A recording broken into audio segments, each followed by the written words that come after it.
Hello बच्चों, स्वागत है आप सभी का हमारे अपने YouTube चैनल करखी एजुकेशनल हब पर।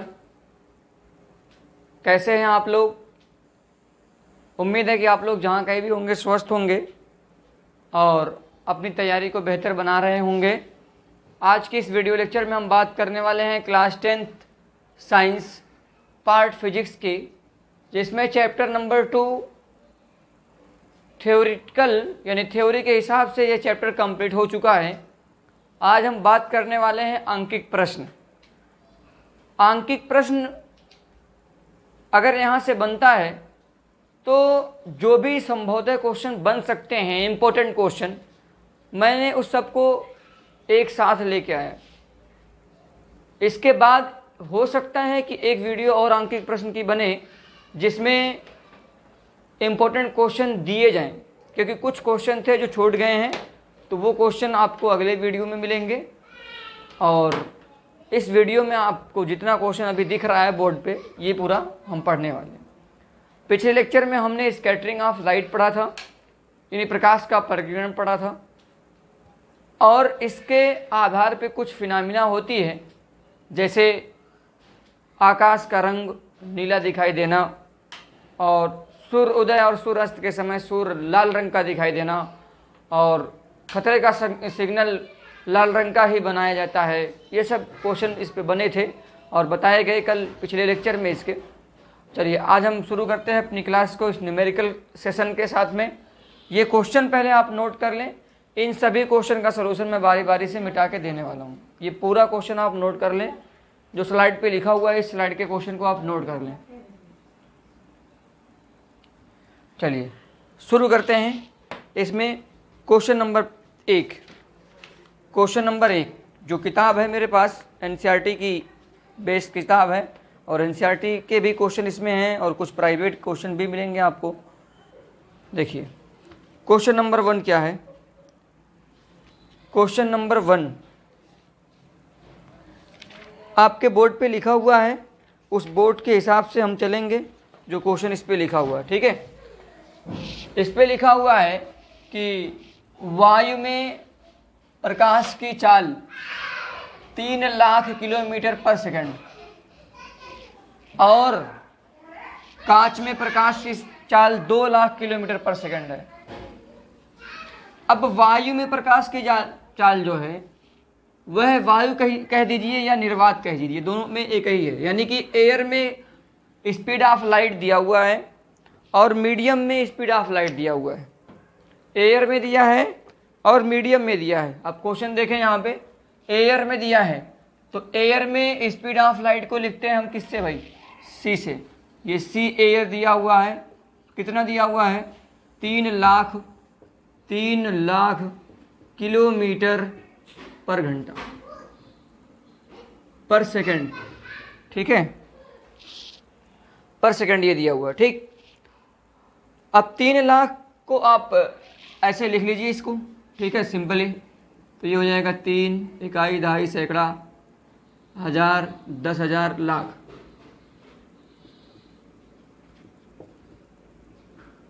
ठीक है ना। और उसके बाद ये कांच जो दिया है ना, ये माध्यम है। ये क्या है? माध्यम। तो माध्यम में प्रकाश की चाल को किससे लिखते हैं भाई? वी से। और ये किसका दिया है? कांच का, तो वी जी लिख दे रहा हूं, ग्लास। ठीक है, तो इस तरह से इसकी चाल है 2 लाख, कितनी है? 2 लाख किलोमीटर पर सेकंड। तो 2 लाख को ऐसे लिख दीजिए, 1 2 3 4 5 किलोमीटर पर सेकंड। निकालना क्या है? कांच का अपवर्तनांक। अपवर्तनांक को किसे लिखते हैं? एन से। यानी कि वैल्यू निकालना है। तो फार्मूला देखिए क्या होता है भाई। किसी माध्यम में प्रकाश की चाल और उसके अपवर्तनांक में संबंध, ये आपको बताया गया है। तो सूत्र है इसका n = c/v। n = c/v।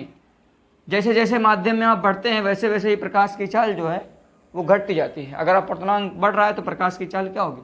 घटती जाएगी। ठीक है, अब हम वैल्यू रख दें, n की वैल्यू ऑटोमेटिक निकल जाए। c की जगह जितना दिया उतना रख दें, v की जगह जितना दिया रख दें। c की जगह c कितना दिया भाई? 3 लाख। 1 2 3 4 5, 3 लाख हो गया।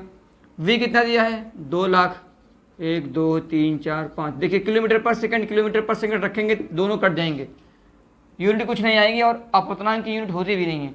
तो ये पाँचों शून्य से पाँचों शून्य कट गए, n बराबर कितना आ गया भाई 3/2। ये आपका आंसर होगा, n बराबर 3/2। ये सूत्र आप जरूर याद रखेंगे। अगर आपको फार्मूला याद है तो n = c/v से आप लगा सकते हैं। अगर किसी मीडियम में लाइट की स्पीड v हो और एयर या वैक्यूम में लाइट की स्पीड c हो, और जो मीडियम में लाइट जा रही है, जिसमें ट्रेवल करने जा रही है, उसका रिफ्रैक्टिव इंडेक्स n हो, तो ये रिलेशन होता है n = c/v। तो n = c/v होता है। तो हमने क्या किया भाई, c की वैल्यू को रख दिया, v की वैल्यू को रख दिया और सिंपलीफाई कर दिया, यानी हमने इसको हल कर दिया और आंसर कितना आ गया 3/2। यानी कांच का जो अपूर्णांक है जिसमें लाइट रे जा रही है उसका अपूर्णांक कितना है 3/2, उसका अपूर्णांक कितना है 3/2, यानी रिफ्रैक्टिव इंडेक्स उसका 3/2 है। ठीक है, इसको नोट कर लें। ये क्वेश्चन नंबर 1 हो गया। चलिए अब आगे बढ़ते हैं, अगला क्वेश्चन देखते हैं कि अगला क्वेश्चन क्या कह रहा था। आप क्वेश्चन को तो नोट किए होंगे, उस हिसाब से आप चलेंगे तो आपको दिक्कत नहीं होगी। बस आप फार्मूला केवल याद रखिए, फार्मूला अगर आपको याद है तो न्यूमेरिकल सवाल में कहीं कोई प्रॉब्लम होने वाली नहीं है। और ये याद रहे कि अगर आप न्यूमेरिकल सवाल करते हैं तो एक भी नंबर आपका कटेगा नहीं, क्योंकि ये जैसे मैथ्स होता है सेम वही चीज़ है इसमें। भाई अगर ये क्वेश्चन 2 नंबर में आ गया और आपने जैसे बताया गया फार्मूला से लगा के आया, बताइए इसमें 2 में से 2 देगा कि नहीं देगा, क्या काटेगा उसमें। जब आपका आंसर सही, आपका फार्मूला लगाने का तरीका सही, तो 2 का 2 देगा, वो कंपलसरी है देगा, कटेगा नहीं कोई नंबर। ठीक है, दूसरा क्वेश्चन देखते हैं।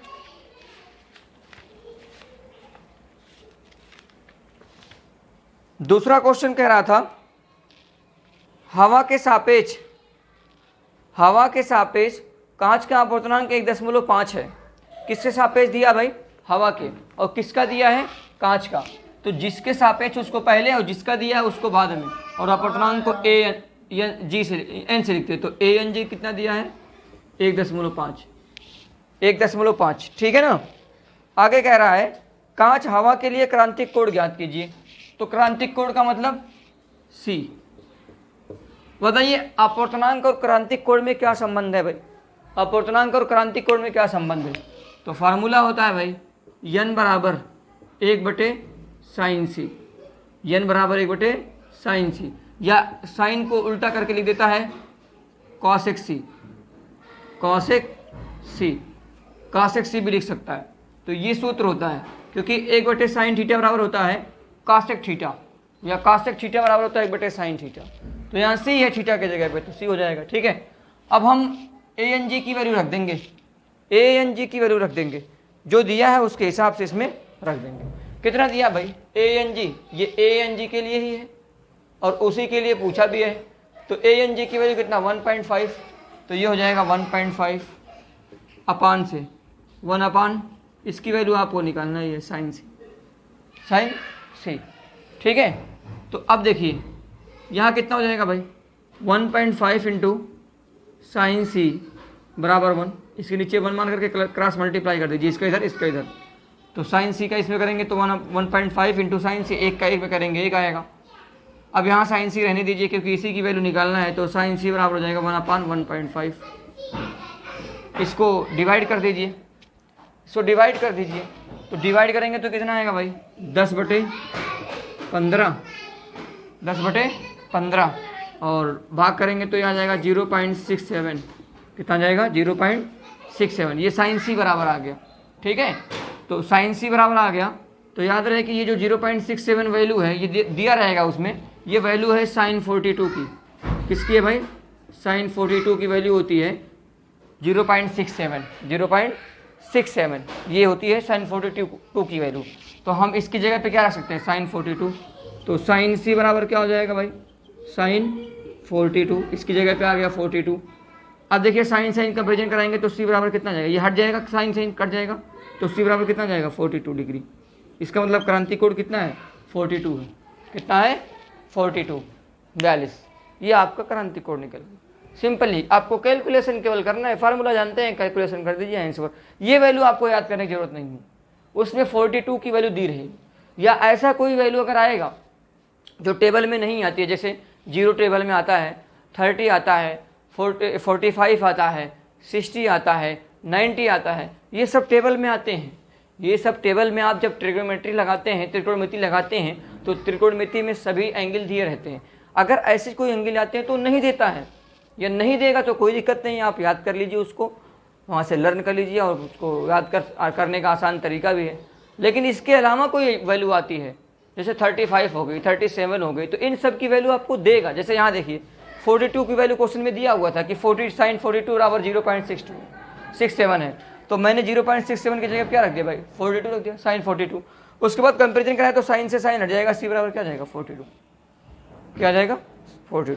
ठीक है, तीसरा क्वेश्चन देखिए भाई। इसके बाद अब तीसरा क्वेश्चन क्या कह रहा है,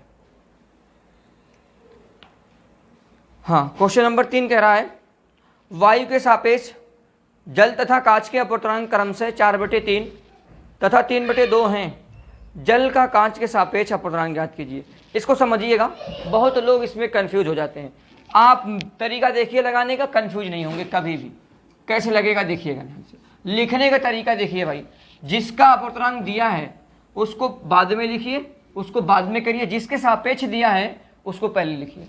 जैसे अपवर्तनांक को यन से लिखते हैं, किससे, यन से लिखते हैं। जैसे मान लीजिए ग्लास का अपवर्तनांक दिया हो कांच का, तो जी पहले लिखेंगे। अब जिसके सापेक्ष दिया होगा, जैसे मान लीजिए एयर के सापेक्ष दिया तो ए पहले होगा, तो ये पढ़ा जाएगा एयर के सापेक्ष ग्लास का रिफ्रैक्टिव इंडेक्स। एन जो है वो रिफ्रैक्टिव इंडेक्स दिखाता है, और जी और जो ए है ये मीडियम को दिखाता है। किसको दिखाता है, मीडियम को। जो लास्ट में होता है उसी का रिफ्रैक्टिव इंडेक्स होता है, जो पहले होता है उसके कंपेरिजन में होता है, उसके कंपेरिजन में होता है, यानी इसके सापेक्ष ये है, इसके रिलेटिव में ये, इसके रिलेटिव में ये। ठीक है ना, तो अब हम ऐसे लिखेंगे, देखिएगा यहाँ कह रहा है वायु के सापेक्ष जल तथा कांच के अपवर्तनांक 4/3 तथा 3/2, यानी पहला जल का है और किसके सापेक्ष है, वायु के। तो आप यन लिखिए, और किसके, जल का दिया है तो वाटर होगा, और किसके सापेक्ष, डब्लू, ए के सापेक्ष, एयर के सापेक्ष। ये कितना दिया भाई, 4/3। पहले जल का नाम लिया तो पहला जल ही वाला ही होगा। ठीक है, आगे कह रहा है कांच का अपवर्तनांक कितना है, तो कांच के लिए क्या होगा भाई, ANG। देखिए कांच का अपवर्तनांक किसके सापेक्ष, एयर के। ये कितना दिया है, 3/2। कितना दिया है, 3/2। पूछ रहा है जल के सापेक्ष, जल का कांच के सापेक्ष अपवर्तनांक, जल का कांच के सापेक्ष। तो याद रखिएगा, जल का पूछा और किसके सापेक्ष, कांच के। इसका मतलब GNW पूछा है। क्या पूछा है, GNW। तो क्या आपको यह फार्मूला बताया गया था कि नहीं, 1n2 मल्टीप्लाई बाई 2n1 बराबर 1। अब यहाँ से आपको जिसकी वैल्यू निकालनी हो उसको रहने दीजिए, बाकी को हटा दीजिए। तो आप इस फार्मूले में देखिए, इसी फार्मूले पे चलिए आप। ठीक है, तो मुझे क्या निकालना है, GNW। तो अब बताइए GNW कैसे आएगा भाई, GNW। तो GNW अब कैसे आएगा भाई, तो यहाँ हो जाएगा ANW और अपान ANG। तो GNW आ जाएगा कि नहीं आ जाएगा, GNW आ जाएगा कि नहीं, ए से ए एयर, ये तो हट जाएगा, GNW आ जाएगा कि नहीं आ जाएगा। और यही GNW चाहिए मुझे, GNW यही आ जाएगा कि नहीं आ जाएगा, ये ए से हट जाएगा। तो बताइए आ गया GNW कि नहीं आ गया। अब बताओ ANW दिया है कि नहीं दिया है, ANW दिया है, कितना दिया भाई, 4/3। ANG दिया है, कितना दिया भाई, 3/2। वैल्यू रखिए और हल कर दीजिए, जो आएगा आंसर। बहुत लोग इसको उल्टा कर देते हैं। आप ध्यान रखिएगा कि जिसका रिफ्रैक्टिव इंडेक्स चाहिए, जैसे W का चाहिए तो W वाले को ऊपर रखिए, किसके रिलेटिव में चाहिए G के, तो G वाले को नीचे रखिए। ये बात याद रहे। ठीक है, देखिए अब ANW की वैल्यू कितना दिया भाई, 4/3। इसके बटे ANG की वैल्यू कितना दिया है, 3/2। अब आप फ्रैक्शन का डिवाइडेशन तो पढ़े होंगे, फ्रैक्शन का डिवीजन आप पढ़े होंगे। क्या करिए, इसको पलट दीजिए और यहाँ मल्टीप्लाई का निशान लगा दीजिए। तो ये हो जाएगा क्या भाई, 4/3 और गुणे में हो जाएगा, ये पलट जाएगा तो 2/3 हो जाएगा। 3 नीचे था, ऊपर था, 2 नीचे था, तो 2 ऊपर चला गया, 3 नीचे आ गया, और यहाँ मल्टीप्लाई आ गया। तो ये कितना आ गया भाई, GNW बराबर 4 दूना 8 और 3 त्रिका 9, 8/9। याद रहे, कुछ लोग आंसर में 9/8 लिख देते हैं, कुछ लोग आंसर में 9/8 लिख देते हैं, वहाँ उनका आंसर गलत हो जाता है, वहाँ उनका आंसर गलत हो जाता है, 9/8 नहीं होगा। आप देखिए कैसे लगेगा भाई। आपको चाहिए क्या, जी एन डब्ल्यू चाहिए ना, जी एन डब्ल्यू चाहिए ना, आपको डब्ल्यू का रिफ्रैक्टिव इंडेक्स चाहिए, किसके रिलेटिव में, जी के। तो डब्ल्यू को ऊपर रखिए, जी को क्या करिए, नीचे रखिए। A N W, air air दोनों में है, ये हट जाएगा, बचेगा क्या, जी एन डब्ल्यू, ये आ जाएगा। 1n2 गुणित 2n1 जैसे होता है। यहाँ से अगर मुझे मान लो कि 1n2 की वैल्यू निकालनी हो या 2n1 की वैल्यू निकालनी हो, तो 2n1 बराबर क्या होगा भाई, 1/1n2। यही होगा कि नहीं होगा, यही काम यहाँ पे किया गया है, ठीक है ना, नोट कर लीजिए इसको, ठीक है। इसके बाद का क्वेश्चन देखते हैं। ये 3 क्वेश्चन हो गए, चौथा क्वेश्चन देखते हैं, क्वेश्चन नंबर 4।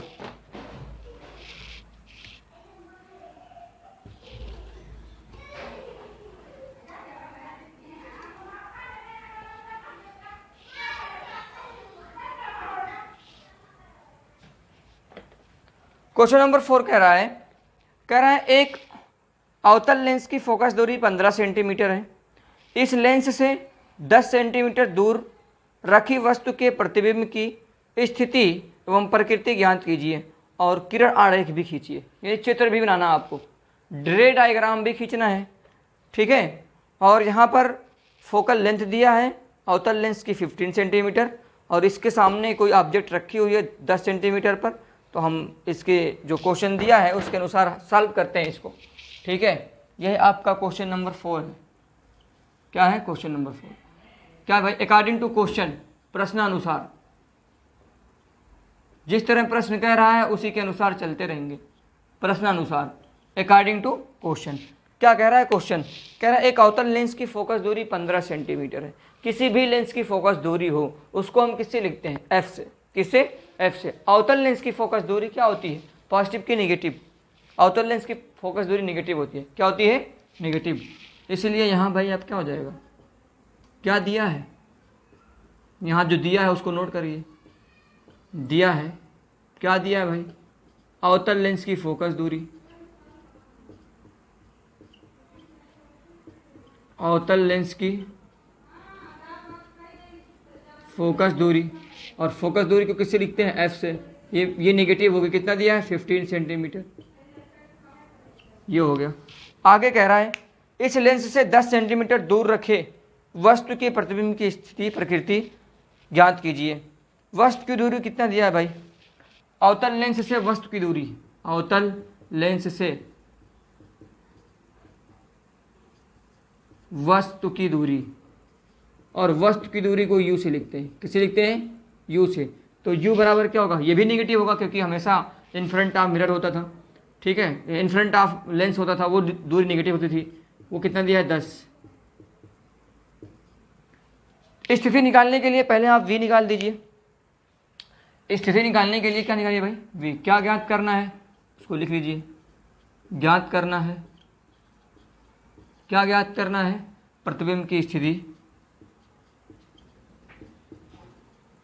प्रतिबिंब की स्थिति। ये लिखने का तरीका है, ऐसे आप लगाएंगे। दूसरा क्या ज्ञात करना है भाई, स्थिति के बाद प्रकृति ज्ञात करना है, प्रकृति। जब v की वैल्यू आ जाएगी तो उस पर हम प्रकृति बता देंगे, ठीक है। और उसके बाद हमें किरण आरेख भी बताना है, रे डायग्राम भी खींचना है, किरण आरेख, ये इतनी चीज़ हमको करना है, हमको रे डायग्राम भी बनाना है, ठीक है ना। चलिए देखते हैं, पहले v की वैल्यू निकालते हैं भाई, यानी प्रतिबिंब की स्थिति का मतलब v की वैल्यू आपको फाइंड आउट करनी है। तो आपको मैंने लेंस फार्मूला बताया है, लेंस सूत्र से। लेंस सूत्र क्या है भाई, 1/f बराबर 1/v माइनस 1/u, यही सूत्र है लेंस सूत्र, ठीक है। इसी पे रख दीजिए, यहाँ v की वैल्यू मिल जाएगी आपको। f दिया है, u दिया है, तुरंत मिल जाएगा। f कितना है भाई, 15 दिया है, तो 1/-15 माइनस दिया तो -15 हो गया। v की वैल्यू निकालना है, v हो गया, यहाँ माइनस दिया, माइनस हो गया। u की वैल्यू कितना दिया है, 10, तो यहाँ हो जाएगा -1/10, क्योंकि ये माइनस दिया है ना वहाँ पे। अब ये माइनस से माइनस क्या हो जाएगा, प्लस, ये माइनस प्लस हो जाएगा। और जब इधर लाएंगे इसको तो फिर प्लस की जगह पे क्या हो जाएगा, माइनस। तो ये 1/15 तो ऐसे रहेगा, फिर ये इधर आ जाएगा तो माइनस हो जाएगा 1/10 बराबर 1/v, 1/v। इसको कैसे लगाएंगे भाई? इन दोनों का पहले एलसीएम ले लेते हैं। 15 10 का एलसीएम क्या आएगा भाई? 15 10 का एलसीएम क्या आएगा बताइए तो? 15 दूना 30, 30 आएगा। कितना आएगा? 30, ठीक है ना? 30 आएगा। 30 जब आएगा तो नीचे वाले से भाग ऊपर वाले से गुणा, तो 15 दूना 30, 2 बचा, 2 का 1 में मल्टीप्लाई तो यहाँ -2, फिर माइनस लगा है माइनस, 10 दिया 30 और 1 में मल्टीप्लाई तो 3 बराबर 1/v। अब बताइए -2 और -3 कितना होगा? -2 और -3 ये हो जाएगा -5। कितना हो जाएगा? -5/30 बराबर 1/v। तो अब इसको पलट दीजिए क्योंकि v की वैल्यू चाहिए, 1/v की वैल्यू नहीं चाहिए। तो ये v बराबर कितना हो जाएगा भाई? पलट दीजिए इसको, तो ये हो जाएगा 30/5। साइन जैसा था वैसा ही रहेगा, ठीक है। तो v की वैल्यू आ जाएगी कितना? माइनस में 30 में 5 का डिवाइड कर दीजिए तो ये आ जाएगी 6। कितनी आ जाएगी? 6 सेंटीमीटर। अब यहाँ नेगेटिव वैल्यू आई है, तो नेगेटिव वैल्यू आई है, आप उसके हिसाब से इसकी स्थिति तो बता दिए। लेंस से कितनी दूर बनेगा? 6 सेंटीमीटर दूर। लेंस से 6 सेंटीमीटर दूर बनेगा, ठीक है। लेंस से 6 सेंटीमीटर दूर बनेगा, ठीक। इमेज। अब प्रकृति बताना है, तो प्रकृति इसी साइन से पता चल जाएगी। यह जो साइन दिया है ना, इसी साइन से पता चल जाएगा। अगर v की वैल्यू निगेटिव है, v की वैल्यू अगर निगेटिव है, इसका मतलब जो प्रतिबिंब है वो आभासी है। कैसा है? आभासी, मतलब वर्चुअल है। कैसा है भाई? आभासी है। आभासी है। और आभासी के साथ में क्या आएगा भाई? सीधा। इसका मतलब प्रतिबिंब वर्चुअल है और इरेक्टेड है। और क्या है? इरेक्टेड है। वर्चुअल है और इरेक्टेड है। ये इसकी नेचर होगी, प्रकृति होगी। प्रकृति का मतलब नेचर होगी, और ये पोजीशन हो गई, स्थिति। बताइए, दो चीज़ निकल गई, स्थिति और प्रकृति। स्थिति और प्रकृति, ठीक है। अब क्या करना है? चित्र बनाना है। बिल्कुल सिंपल। कौन सा लेंस है? अवतल। बना लीजिए अवतल लेंस।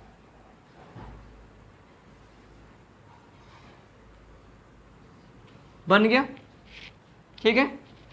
ये इसका प्रिंसिपल एक्सिस होता है, मुख्य अक्ष होता है, ठीक है ना। अब हम ऑब्जेक्ट को रख देंगे, किस साइड में रखेंगे? इस साइड में, क्योंकि इसी साइड नेगेटिव होता है। देखिए नेगेटिव दिया। और कितनी दूर पे रखेंगे? 10 सेंटीमीटर,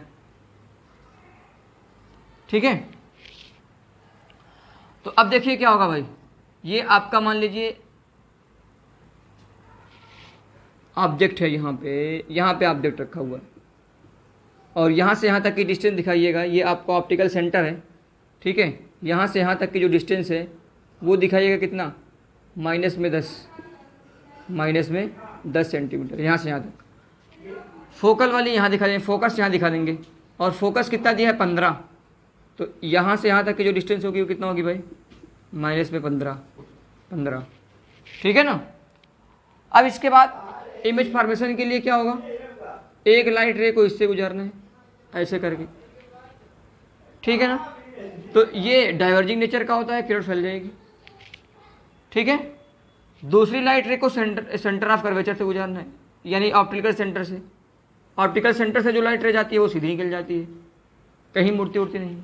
अब दोनों लाइट रे को मैं ट्रेस करूँ पीछे की तरफ, तो ये लाइट रे कुछ ऐसे फोकस से होकर जाती दिखाई देगी आपको, ऐसे। और इस लाइट रे को पीछे की तरफ ट्रेस करूँ तो यहाँ मिलेगी। ये एक दूसरे को यहाँ इंटरसेक्ट कर रही है, तो यहाँ इसका क्या बन गया? इमेज बन गया। यहाँ इसका इमेज बन गया। अब याद रहे कि ऐसी जगह इमेज बने कि डिस्टेंस कितनी आए भाई? 6 आए। कितना आए? 6। इसका मतलब ये डिस्टेंस जो आ रही है आपकी, ये डिस्टेंस जो बीच की आ रही है, ये -6 होनी चाहिए। कितनी होनी चाहिए? -6, ठीक है ना। ये -6 में आनी चाहिए, क्योंकि आपने इमेज की पोजीशन कितने पे दिखाई है? 6 सेंटीमीटर पर। यही इमेज बन रहा है, तो इसका मतलब यहाँ से यहाँ तक की डिस्टेंस क्या होनी चाहिए? -6। कितनी होनी चाहिए? -6, ठीक है ना। तो ये इसका रे डायग्राम हो गया, ये इसका रे डायग्राम हो गया, ठीक है। और आप देखें यहाँ पे, बताओ जिस तरफ इसका सर है उसी तरफ प्रतिबिंब का भी सर है कि नहीं है? सीधा एकदम है कि नहीं है भाई? ऐसे रखा है और ऐसे ही प्रतिबिंब बन रहा है, तो बताओ ये सीधा है कि उल्टा है? सीधा है ना, तो यहाँ तो सीधा ही लिखा गया है ना। और जो सीधा होता है ना वो आभासी भी होता है, वो आभासी भी होता है, ठीक है। या इसको इंग्लिश में कहते हैं वर्चुअल इरेक्टेड। वर्चुअल मतलब आभासी, इरेक्टेड मतलब सीधा, ठीक है। जो सीधा होता है वो आभासी भी होता है। ये क्वेश्चन का सलूशन हो गया, और ये इसका रे डायग्राम हो गया। अगर साइज पूछा होता, अगर ये पूछा होता कि साइज कितना बड़ा है, तो हम आवर्धन निकालते। आवर्धन का फार्मूला क्या है भाई, m बराबर v upon you, v upon you. v की वैल्यू कितना दी है भाई, v की वैल्यू कितना आई, -6, -6। यू की वैल्यू कितना आई, -10, -10, माइनस से माइनस कट गया, तो m बराबर कितना आ गया, m बराबर आ जाएगा 0.6। 10 का भाग करेंगे तो 0.6 आ जाएगा। इसका मतलब जो प्रतिबिंब का आवर्धन है वो 1 से कम है, 1 से कम है ना, तो 1 से कम जब आएगा, जब 1 से कम आती है m की वैल्यू, जब m की वैल्यू 1 से कम आती है तो प्रतिबिंब क्या होता है, छोटा होता है।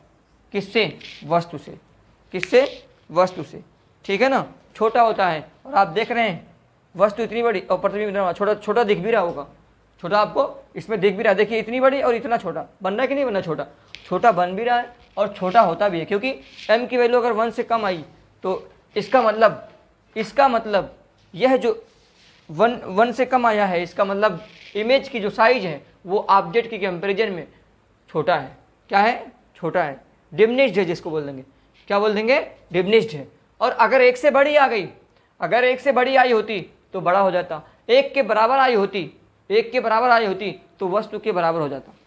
यम की वैल्यू पे डिपेंड करता है भाई, यम की वैल्यू 1 से बड़ी आई तो इमेज छोटा होगा, इमेज क्या होगा, छोटा।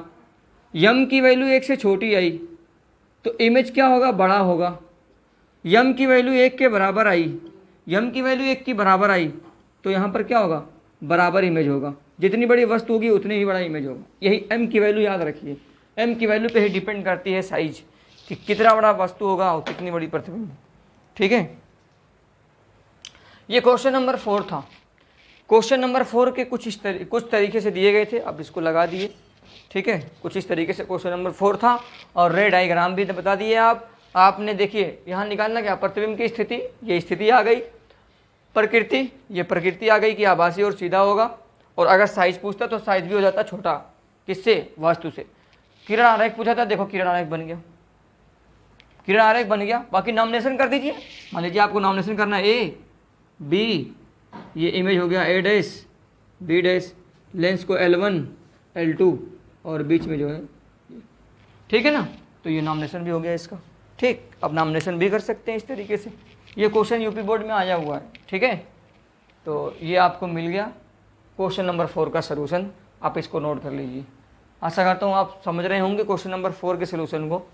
और ये बात याद रहे कि यहाँ लेंस कैसा है, अवतल है, तो अवतल लेंस से कभी भी आपने जब इमेज फॉर्मेशन किया है तो क्या कभी भी वहाँ पर उल्टा इमेज बना था, कभी नहीं बना था, हमेशा सीधा बना था। 2 ही कंडीशन थी, अवतल लेंस में द्वितीय प्रतिबिंब बनता है और दोनों क्या होता है, सीधा होता है, दोनों क्या होता है, सीधा। कभी भी उल्टा प्रतिबिंब अवतल लेंस से नहीं बनता, और यहाँ उल्टा बना भी नहीं है, सीधा बना है। ठीक है, इसका मतलब हमारा आंसर सही है। ठीक है, चलिए आगे बढ़ते हैं।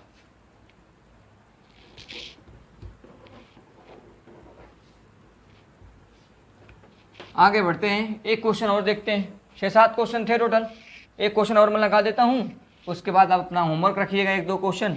जो नहीं आएगा आप उसको पूछ सकते हैं, कमेंट बॉक्स में भेज सकते हैं क्वेश्चन, या टेलीग्राम लिंक दी है, डिस्क्रिप्शन में दी रहती है वीडियो के नीचे, आप वहाँ से टेलीग्राम ज्वाइन करके वहाँ भेज सकते हैं आप। ठीक है, जो क्वेश्चन आपको नहीं आता है आप तत्काल सलूशन पा सकते हैं उसका, तुरंत भेज करके। एक क्वेश्चन और करवाता हूँ मैं, ये वाला कह रहा है एक लेंस की क्षमता 2 डायोप्टर है, लेंस की प्रकृति क्या है, उसकी फोकस दूरी कितनी है। याद रखिएगा, लेंस की क्षमता से क्वेश्चन जरूर आएगा, चाहे हो सकता है लेंस की क्षमता का मात्रक ही पूछ ले। तो लेंस की क्षमता का मात्रक होता है डायोप्टर। क्या होता है, डायोप्टर। 1 नंबर में ये भी क्वेश्चन पूछ सकता है।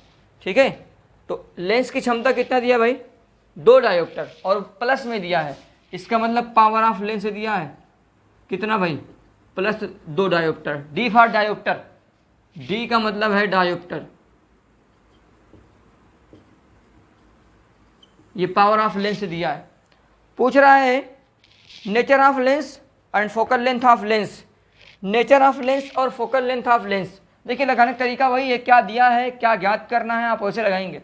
बाकी मैं यहाँ सलूशन दे दे रहा हूँ आपको। ठीक है, तो मुझे निकालना है क्या भाई, फोकल लेंथ और नेचर ऑफ लेंस। यानी लेंस की प्रकृति, लेंस की प्रकृति। तो याद रहे, जिसकी फोकस दूरी पॉजिटिव होगी उसकी क्षमता भी पॉजिटिव होगी, यानी जिसकी फोकस दूरी धनात्मक उसकी क्षमता भी धनात्मक, या जिसकी क्षमता धनात्मक उसकी फोकस दूरी भी धनात्मक, और जिसकी फोकस दूरी ऋणात्मक उसकी क्षमता भी ऋणात्मक।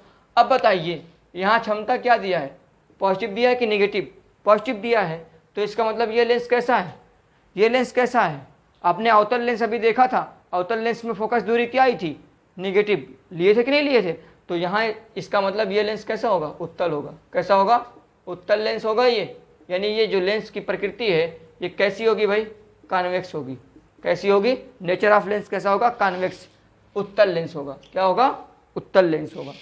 तो नेचर पता चल गया, लेकिन फोकस दूरी पता करने के लिए क्या करना है भाई, डायोप्टर दिया है, सेंटीमीटर में निकालना अगर मान लीजिए तो P बराबर होता है 100/F सेंटीमीटर में। P की वैल्यू कितना दिया भाई, 2 बराबर 100/F। यहाँ क्रॉस मल्टीप्लाई कर दीजिए, इधर का इधर, इधर का इधर। 2 का F में करेंगे कितना आएगा भाई, 2F। 100 का 1 में करेंगे 100 ही आएगा। F को यही रहने दीजिए क्योंकि F की वैल्यू निकालना है। 2 इधर कर दीजिए, इधर मल्टीप्लाई, इधर जाएगा डिवाइड हो जाएगा। तो F बराबर हो जाएगा कितना, 100/2। 100 में 2 से भाग कर दीजिए, डिवाइड कर दीजिए, कितना जाएगा, 50। कितना जाएगा, 50 सेंटीमीटर। ये देखो फोकस दूरी भी पॉजिटिव आ गई कि नहीं आ गई, फोकस दूरी भी पॉजिटिव आई कि नहीं। और फोकस दूरी पॉजिटिव किसकी होती है, कॉन्वेक्स की। किसकी होती है, कॉन्वेक्स की, उत्तल की, उत्तल की होती है, कॉन्वेक्स लेंस की होती है, उत्तल लेंस की होती है। इसका मतलब लेंस की प्रकृति कैसी है, उत्तल है। और फोकल लेंथ क्या है भाई, फोकल लेंथ क्या है, 50 सेंटीमीटर, 50 सेंटीमीटर। ठीक है, ये थे कुछ क्वेश्चन। एक क्वेश्चन और मैं लगवाता हूँ इसका, ठीक है, लास्ट वाला जो दिया हुआ था क्वेश्चन नंबर 7, वो क्वेश्चन हो सकता है यहाँ से क्वेश्चन बन जाए, बन सकता है। ठीक है, इसलिए इसको ये क्वेश्चन जो है कई बार पूछा हुआ है। ठीक है, या तो यूनिट पूछ लेगा या यही सूत्र ही पूछ लेगा, P बराबर 1/F मीटर में भी होता है सूत्र। ये भी सूत्र को ऐसे भी लिखते हैं, ध्यान देना, 1/F मीटर में ऐसे भी लिखते हैं, चाहे ऐसे लिखिए या ऐसे लिखिए, दोनों बात एक ही है। इसे मीटर को सेंटीमीटर में कर दीजिए तो 1 मीटर में कितने सेंटीमीटर होते हैं भाई, 100। तो यहाँ 100 हो जाएगा। ठीक है ना, वही हो गया। ठीक, चलिए अब देखिए आगे बढ़ते हैं, लास्ट क्वेश्चन पे चलते हैं। लास्ट क्वेश्चन क्या कर रहा है, अंतिम क्वेश्चन आपके इस सेशन का अंतिम प्रश्न। अब इस सेशन में हम अंतिम प्रश्न हल करने के बाद अगला सेशन जो आएगा उसमें भी न्यूमेरिकल होगा, और वह न्यूमेरिकल जो होगा वह ह्यूमन आई पे आधारित होगा, जिसमें मानव नेत्र क्या दृष्टि दोष, जैसे निकट दृष्टि दोष और दूर दृष्टि दोष से पीड़ित जो व्यक्ति होता है उसके चश्मे में कितनी क्षमता का या कितनी फोकस दूरी का लेंस इस्तेमाल किया जाता है, इस तरह के क्वेश्चन उसमें मिलेंगे आपको। ठीक है, चलिए लास्ट क्वेश्चन देखते हैं। कह रहा है 60 डिग्री कोण वाले प्लास्टिक प्रिज्म का पीले प्रकाश के लिए अपवर्तनांक √2 है, अल्पतम विचलन कोण ज्ञात कीजिए। ये 60 डिग्री कोण जो दिया है ना, यह प्रिज्म कोण है। यह क्या है, प्रिज्म कोण है। और प्रिज्म कोण को किससे लिखते हैं भाई, ए से। तो ए बराबर हो गया 60 डिग्री। अपवर्तनांक दिया है, अभी बताया था यन से लिखते हैं, कितना दिया है, √2 दिया है। पूछा क्या है, अल्पतम विचलन कोण, minimum deviation angle, minimum deviation angle को डेल्टा एम से लिखते हैं, डेल्टा एम की वैल्यू निकालना, डेल्टा एम की वैल्यू निकालना। ठीक है, सूत्र बताइए। तो इसका सूत्र है भाई यन बराबर sine A plus delta m/2 अपान साइन A/2। देखिए A की वैल्यू दी है, रख देंगे, डेल्टा m की वैल्यू निकालना है, n की वैल्यू दी है, रख देंगे, आ जाएगा आंसर। n कितना दिया भाई, रखिए, हल कर दीजिए। n कितना दिया है, n दिया है √2, ये हो गया √2 बराबर साइन A की वैल्यू कितना भाई, 60 प्लस डेल्टा m तो निकालना ही है, और नीचे 2 हो गया, इसके नीचे फिर साइन A की वैल्यू 60 और इसके नीचे 2। ठीक है, अब जो कट रहा है उसको काट दीजिए, जो बच रहा है उसको बचा दीजिए। ठीक है, जैसे देखिए यहाँ पे, तो ये √2 ऐसे रहेगा, देखिएगा ध्यान से। तो ये हो जाएगा साइन 60 प्लस डेल्टा m/2 और ये साइन ये कट जाएगा तो कितना जाएगा साइन 30, 30 दूना 60, साइन 30। और साइन 30 की वैल्यू कितना होती है भाई, साइन 30 की वैल्यू कितना होती है, साइन 30 की वैल्यू कितना होती है, ये तो आप क्रॉस मल्टीप्लाई कर दीजिए, आप डायरेक्ट क्रॉस मल्टीप्लाई कर दीजिए। देखिए इसका मल्टीप्लाई इधर, इसका इधर कर दीजिए, इसके नीचे एक मान के, इसमें जब एक का मल्टीप्लाई करेंगे तो क्या आएगा, वही चीज़ आएगी, sine 60 plus delta m by 2 बराबर ये हो जाएगा √2 इंटू साइन 30, ठीक है ना। साइन 30 की वैल्यू होती है 1/2, साइन 30 की वैल्यू 1/2, 1/, ठीक है, 1/2 होती है, हाँ 1/2, ठीक है। रखेंगे इसकी वैल्यू को अब, तो sine 60 plus delta m by 2 ये √2 और ये 1/2, ठीक है ना, ये हो गया। अब 1/2 दो जो लिखा है क्या, इसको मैं क्या लिख सकता हूँ भाई, 2 को ऐसा लिख सकता हूँ क्या, √2 इंटू √2, यही तो 2 आएगा ना, 2 यही आएगा, √2 का √2 में मल्टीप्लाई करेंगे 2 ही आएगा, इस 2 की जगह पे रख दीजिए √2 दो बार, तो इसको हल करेंगे तो ये आ जाएगा √2 अपान 1/√2 इंटू √2, एक बार ये कट जाएगा इससे, तो क्या आ जाएगा sine 60 plus delta m by 2 नीचे आ गया 1/√2, क्योंकि एक ये √2 से √2 का एक बचा है, तो ये आ जाएगा क्या भाई √2। अब बताओ साइन √2 यहाँ ये √1/√2 किसकी वैल्यू है, साइन कितने की वैल्यू, तो साइन 45 की, रख दीजिए वहाँ पे sine 60 plus delta m by 2 बराबर यहाँ हो जाएगा साइन कितना 45, कितना हो जाएगा 45, क्यों, क्योंकि साइन 45 की वैल्यू जो होती है, साइन 45 की वैल्यू होती है 1/√2। बताओ 1/√2 की जगह पे क्या रख दिया 45 रख दिया, जहाँ 1/√2 लिखा था वहाँ कितना रख दिया साइन 45, हो गया ठीक। अब देखिए साइन यहाँ भी साइन साइन से साइन कट जाएगा, क्या बचेगा भाई 60 प्लस ये साइन से साइन हट जाएगा, 60 प्लस डेल्टा एम नीचे 2 और ये बचा इधर 45। अब फिर क्रॉस मल्टीप्लाई कर दीजिए, इसका इधर, तो ये कितना हो जाएगा 60 प्लस डेल्टा एम बराबर 45 दूना 90, एक में एक का करेंगे वही आएगा।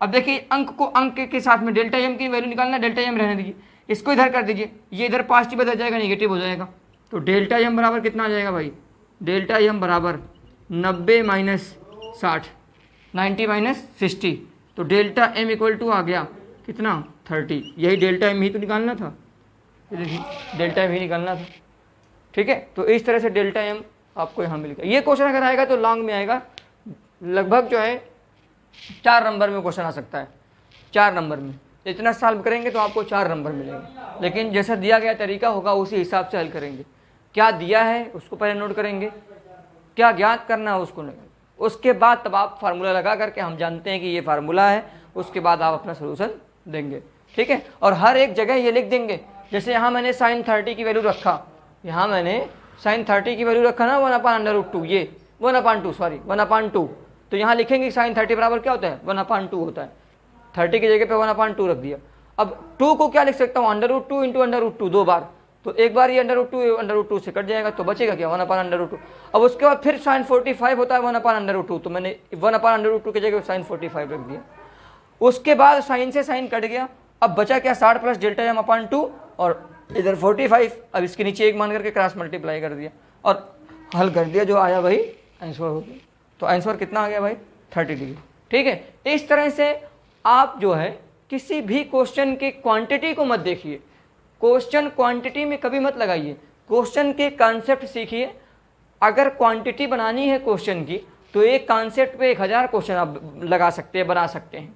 क्या करिए भाई, ए की वैल्यू 60 दिया है, इस बार 30 रख दीजिए, उसके बाद 45 रख दीजिए, उसके बाद 90 रख दीजिए, उसके बाद 120 रख दीजिए, ऐसे रखते जाइए, 1000 क्वेश्चन बन जाएगा।